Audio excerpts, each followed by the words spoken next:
Okay, good. I was just checking to see if Kanye West was anywhere around here. I'm not exactly as swift as Taylor. Yeah. That's the extent that it's going to go to. Hello, grade 9 graduates, parents, staff. My name is Evan Biberdorf, and I'm here today to talk to you about a growing pandemic that we really need to address. People that wear Crocs in public.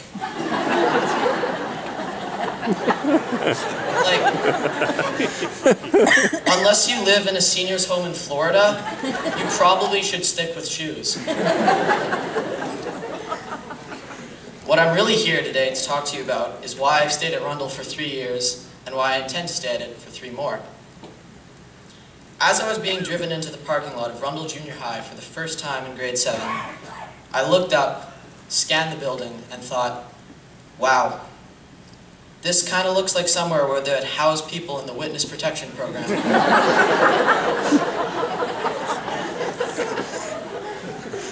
But as soon as I stepped inside, I noticed how clean and organized everything was. And naturally, that would only last 17 or 18 minutes, because 3 grades of teenagers were about to descend and leave behind whatever it is that 3 grades of teenagers leave behind. It's really gross. Immediately, we were whisked into the first assembly to learn about Rundle policies, and of course, meet the teachers. Everybody here knows what I mean when I say I was not paying attention to a word anybody was saying, but more looking at the teachers and deciding which ones I would hope I would get, completely based on appearance. Scanning the lineup, I tried to decipher which ones were nice, which ones were mean, which ones who had been to prison. Looking back, I realized how small we all were, while it looked like all the grade 9s were on steroids. We all made friends quickly, mostly because we had one thing in common.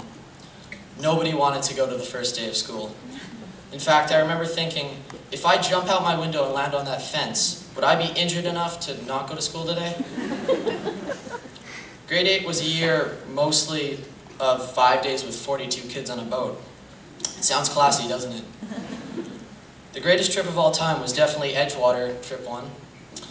And working in the engine room and steering the ship still make me nervous just thinking about them.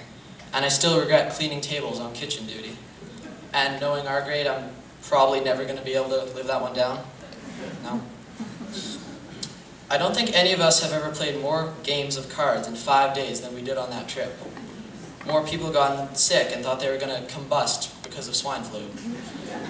Or more people told me, Evan, you need to wear pants on this boat.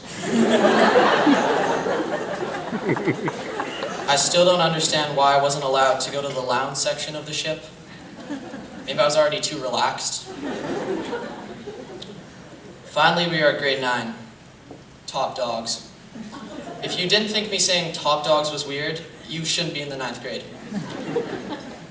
People are getting their learner's permits and practicing on the roads. And to tell you the truth, there's really nothing more frightening than seeing Stuart on a car one side of me and Nico on the other. And Motown's behind me and he just fell asleep at the wheel.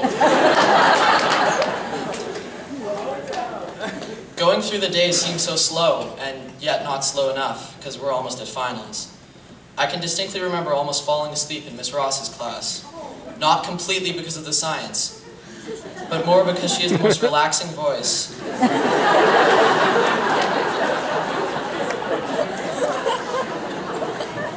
Like, forget plants and animals, I keep thinking she's about to pull a sheet of freshly baked chocolate chip cookies out.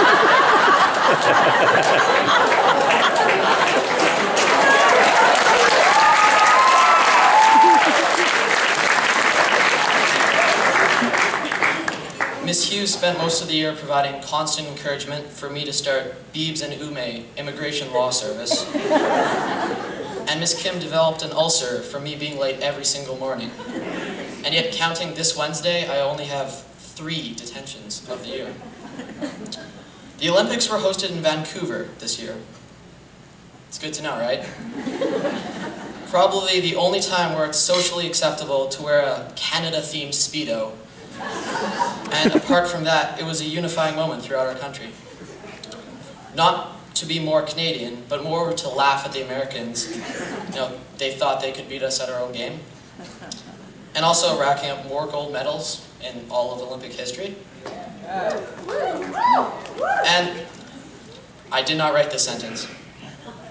I would also like to take this time to informally apologize to all the grade 9 girls for my constant get back to the kitchen jokes.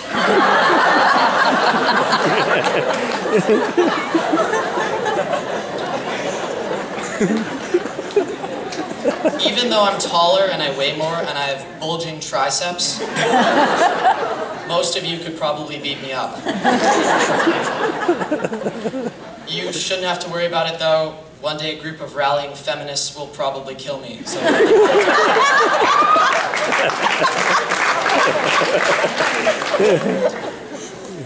How would I describe my use at Rundle? 3 words: mysterious, uncharted, and armadillo. Yeah, try to figure that one out. I would like to take this time to thank all the teachers in front desk that have put up with us throughout grade 7, 8, and 9. They really don't get much recognition for it. Specifically Miss Kim, as without her help, this speech would not be here, and not in an appropriate fashion. Also, I would like to thank the administration, Mr. Hauk, Mr. Buchanan, Mr. Schneider, Mr. Sylvan, etc., etc. No matter how scared of you we are, we do appreciate what you do. To those going to another school in grade 10, you probably will see me on Time magazine for starting my charity. Forget the orphans, let's all just save some ferrets. It's gonna be big. It's gonna be big. But we all wish the best of luck to you, and you will be missed.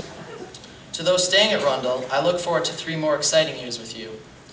I would like to thank the grade 9 student body for letting me speak on their behalf. It truly was my honor and pleasure to do so. It's best not to ask. Seeing as I could not think of a better way to end this speech, and just because we go to a private school, and that gives me the right to quote Star Trek.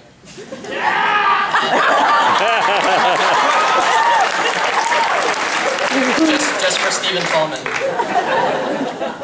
Live long and prosper. Thank you very much.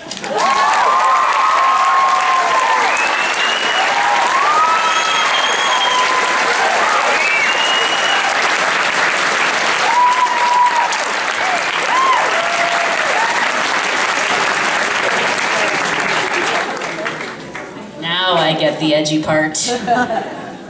Definitely. And you know, you're right about Miss Ross.